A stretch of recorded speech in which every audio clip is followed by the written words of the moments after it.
Who? Me? I'm drinking cheap-ass supermarket beer. Well, because it's cheap, it hardly tastes like anything, so I can drink a lot. Make my own booze? Why, how would I do that? Alright. I will download a recipe off of the internet and try to make my own mead in this video. Have fun watching! To make this mead, I'm going to use 4 kilograms of the best honey that I could afford, 30 grams of Yeast Nutrient, a packet of premium mead yeast, a food grade fermenting container, a hydrometer to measure the specific gravity, some Earl Grey tea to put some extra flavors in there, an oxidizing sanitizer, a glass container to rehydrate the yeast, an airlock, and about 7 liters of water that I pre-boiled and let cool down to get rid of chlorine and calcium. You can pick this all up at your local brew store. And in addition, I'm going to use this spoon.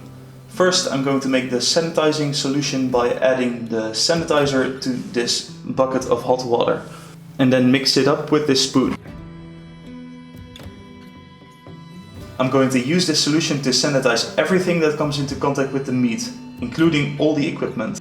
Now I'm going to make 1 liter of Earl Grey tea. I do this at the beginning of the process so that it can cool down a bit. And in the meanwhile, I'll fix myself a cup of easy coffee.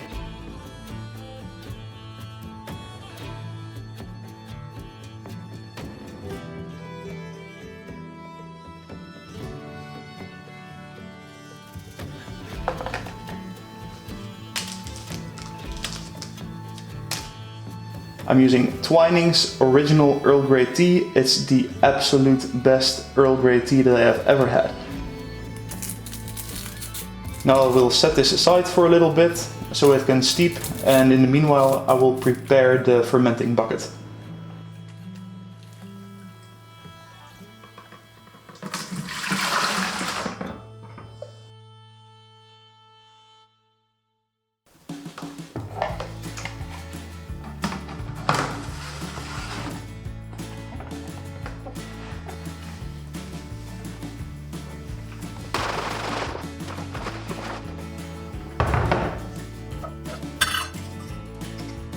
This flask contains 150 milliliters of lukewarm water. I will use it to rehydrate the yeast.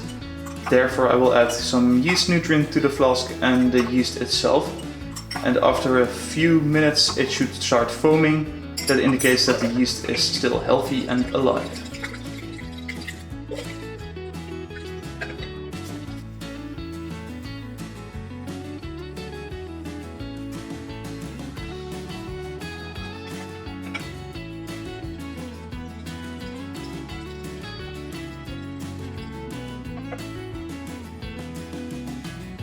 Alrighty, now it's time for the fun part. We have the yeast and the tea set aside.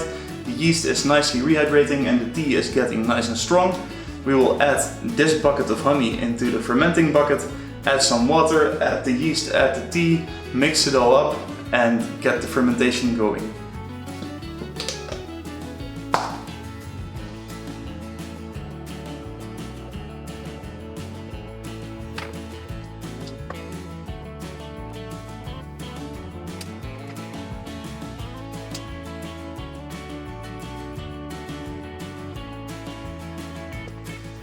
I will use the hot tea to rinse the bucket.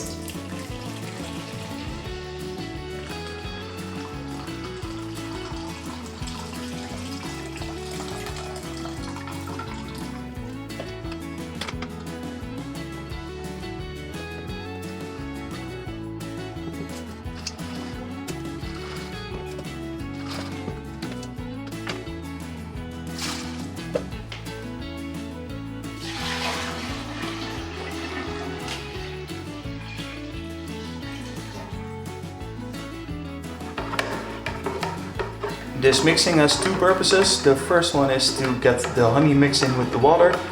The other one is to get some oxygen dissolved, which will help the yeast multiply. To be a bit more scientific, I took a specific gravity reading. This reading will give an indication of how sweet and alcoholic the mead will end up to be. And in addition to that, it will give me a better estimate of when the fermentation has finished.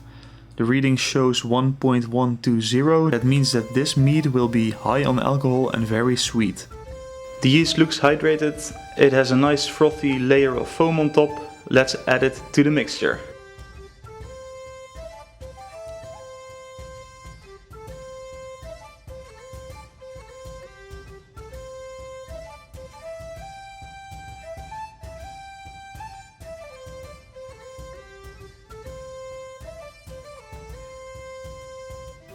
It's almost a day later now, and as indicated by the airlock, fermentation has already started. I will put this bucket of mead in a dark and cool room in my house. It needs to ferment for another 2 weeks, and then it needs to continue fermentation in a glass container for another 6 months.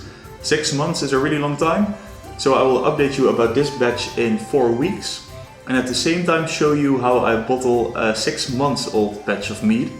6 months means it's ready to drink, so I will taste it in that video as well. I hope you will stick around for that, and thank you for watching this video. Bye bye. Still here? Why not go ahead and watch another video? Cheers!